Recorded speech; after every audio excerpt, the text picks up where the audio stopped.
Olá, turma, tudo bem? Vamos dar aqui continuidade às nossas reflexões filosóficas.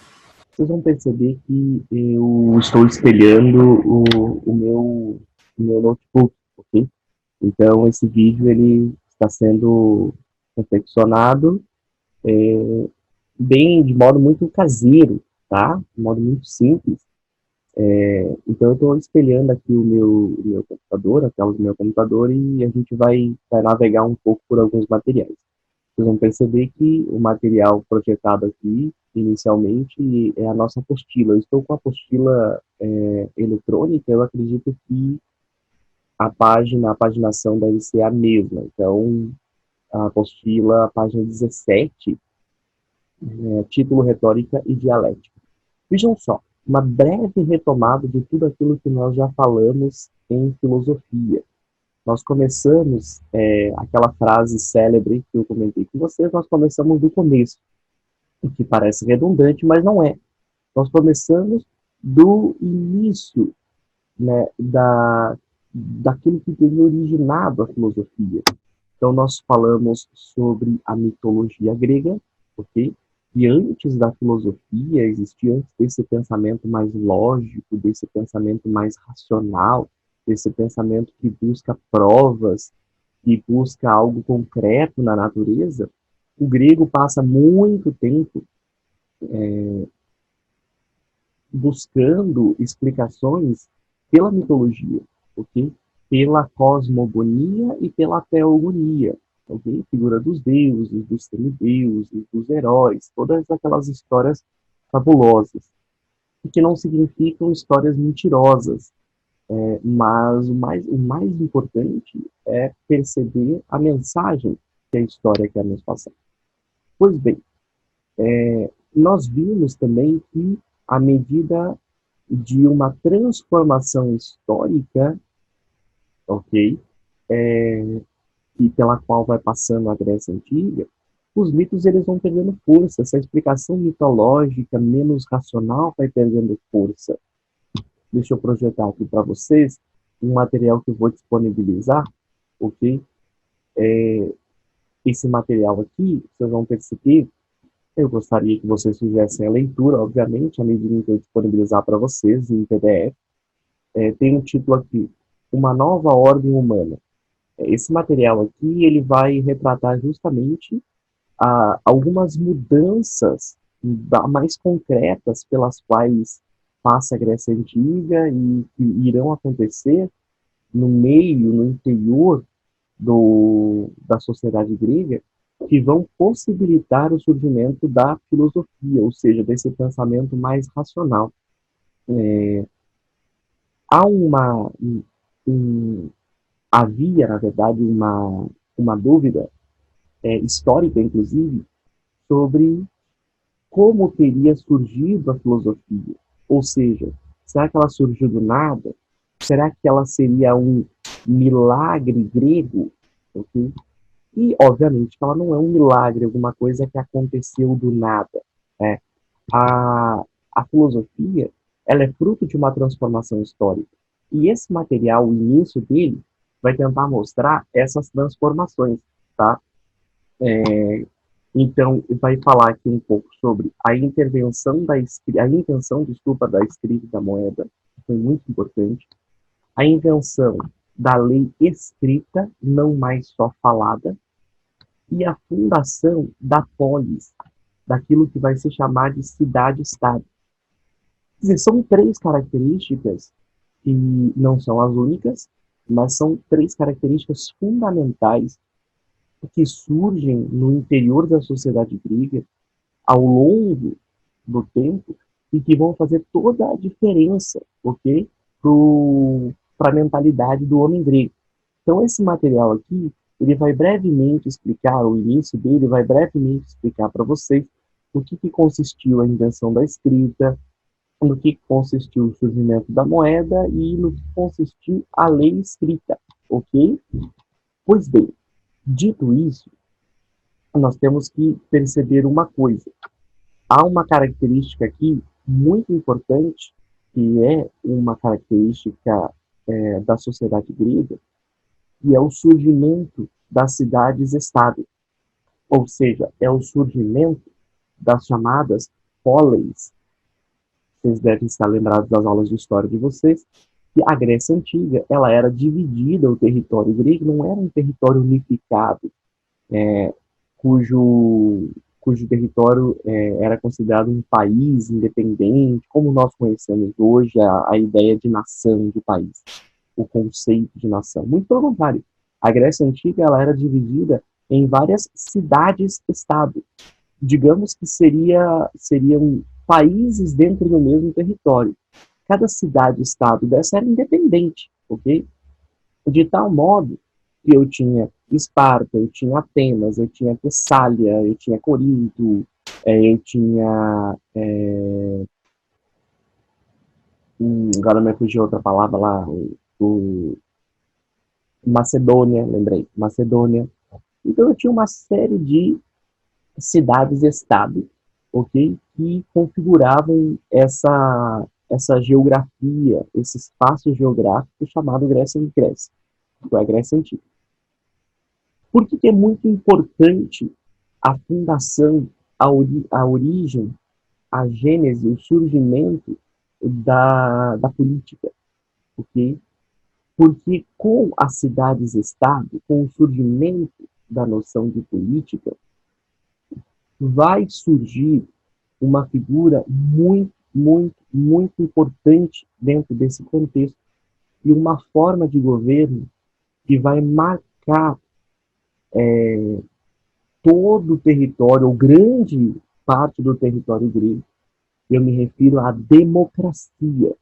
Então, à medida em que surgem as cidades-estado, ao longo do tempo, em muitos lugares, em muitas regiões da Grécia, vai se configurar, vai se consolidar uma forma de governo chamada democracia. Demo é povo, kratia é governo, poder. Então, juntando as duas palavras, significa governo, poder do povo, tá? Ou governo, poder dos cidadãos. Eu não vou aqui narrar toda a história da democracia grega, como surgiu a democracia, ok? Mas tem toda uma história por trás de disputa, de quase como que coloca entre aspas, de golpe, tá?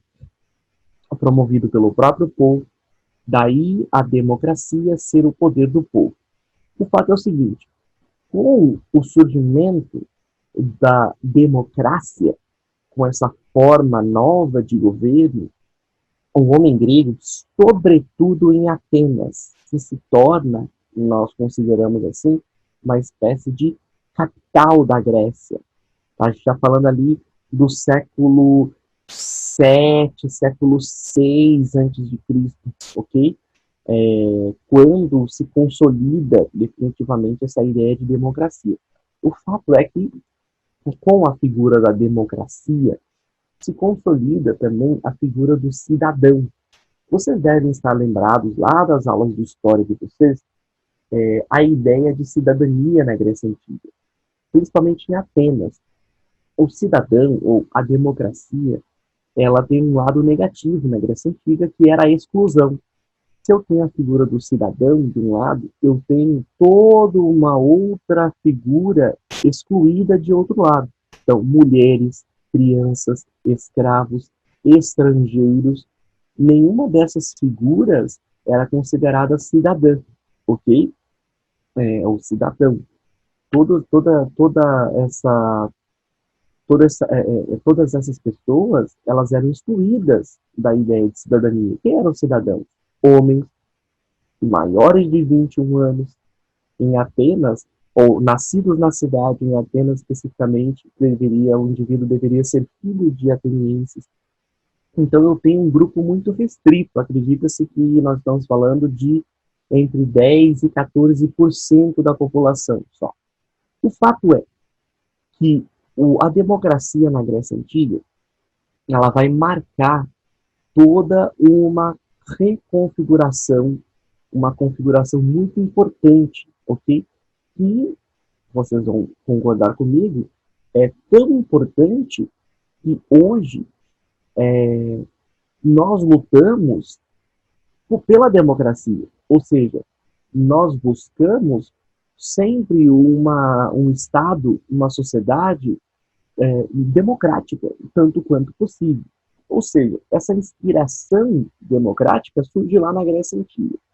O que faz, ou qual é a figura do cidadão? O cidadão, ele toma as suas próprias decisões. Então, a cidadania e a democracia na Grécia Antiga, elas não são representativas. Não é uma democracia onde se vota e se elege alguém para representar as pessoas, como é a nossa democracia. A nossa democracia é uma democracia representativa. Nós elegemos pessoas que supostamente são ou deveriam ser ou preparadas, qualificadas para nos representar. E representar significa para buscar e lutar pelos anseios da sociedade. Isso não acontece na Grécia Antiga. Esse modelo de democracia não ocorre na Grécia. Muito pelo contrário, na Grécia Antiga prevalece um modelo de democracia direta, ou seja, os próprios cidadãos, eles votam, eles guiam, eles orientam a cidade e as suas decisões, as suas tomadas de decisões. É por isso que eu tenho, por exemplo, lugares ou organizações importantes. Um lugar muito importante na Grécia Antiga, no período democrático, é a Ágora. Ágora é uma palavra grega que significa praça, praça pública. É um espaço onde os indivíduos se reuniam e debatiam sobre o futuro da cidade. Esse futuro da cidade, esse debate, essa discussão, ela acontecia fundamentalmente em meio às assembleias, ou seja, essa reunião mais formal dos indivíduos para tomar uma série de decisões, ok? Percebam uma coisa, e aqui é muito importante. A democracia, ela vai consolidar na Grécia Antiga uma passagem que vai ser fundamental. Do que eu estou falando? É uma passagem de um modelo político mais autoritário, mais impositivo, vindo ali da aristocracia, dos mais poderosos, e os nobres, cujo poder ele era perpassado pelas posses, mas sobretudo pelo sangue, pela hereditariedade. Esse poder ele vai sendo diminuído à medida em que o cidadão ele torna-se o grande personagem, ok? Ele torna-se o personagem principal das decisões políticas. Então, essa passagem de um modelo mais autoritário, de um modelo onde as pessoas eram passivas e apenas recebiam ordens, para um modelo onde o indivíduo torna-se ativo, onde o indivíduo torna-se o agente das suas próprias decisões, ele vai ser fundamental dentro desse contexto da Grécia Antiga, ok? Então eu tenho essa passagem, essa mudança, que é muito importante. E essa passagem de um modelo mais autoritário, que prevalecia na Grécia, para um modelo mais democrático, vai consolidar algo muito importante, que é o poder da palavra. Vejam só, se antes, autoritariamente, os indivíduos apenas recebiam ordens, agora, para tomar as suas decisões, ou as decisões que vão prevalecer como decisões do coletivo, esses indivíduos, eles vão utilizar não da sua autoridade, porque os cidadãos, por lei, todos são iguais, mas eles vão utilizar do poder da palavra. Então, essa ideia do logos em grego, nós vimos, é um discurso. É o poder que a palavra, é o poder que o discurso tem para, nesse caso específico, convencer alguém. Então, no interior da polis, no interior de uma sociedade democrática, dentro da Grécia Antiga, vai prevalecer essencialmente a ideia da palavra, do logos, da capacidade argumentativa dos indivíduos. Então, se eu pergunto para vocês assim, qual é o principal poder que esses indivíduos têm? Porque democracia significa poder do povo. Qual é o principal poder, qual é o principal instrumento que esses indivíduos considerados cidadãos possuem? É o poder da palavra. Ou seja, você não dá um soco em alguém ou sobe em um lugar mais alto e diz, agora isso vai acontecer, agora tal coisa será assim. Não, isso não existe. Dentro de um modelo democrático, né, tem que prevalecer o consenso da maioria, a escolha da maioria. O que significa dizer que como é que eu trago a maioria para o meu lado? Pelo convencimento. Então, todo cidadão, ele tinha o direito de falar, ok? Ele tem o poder de argumentar, ele tem o poder de discutir aquilo que ele acha importante para o futuro, para o bem da cidade. Então, repetindo, nesse momento do contexto da democracia grega, consolida-se a ideia de palavra. O poder que o cidadão tem é o poder da argumentação, é o poder da discussão, é o poder do debate, ok? Isso vai ser fundamental dentro do contexto da democracia grega. É tão fundamental e tão importante que, nesse contexto, surge a figura dos sofistas, ok? E aí eu vou, no próximo vídeo, falar para vocês sobre a figura dos sofistas, certo?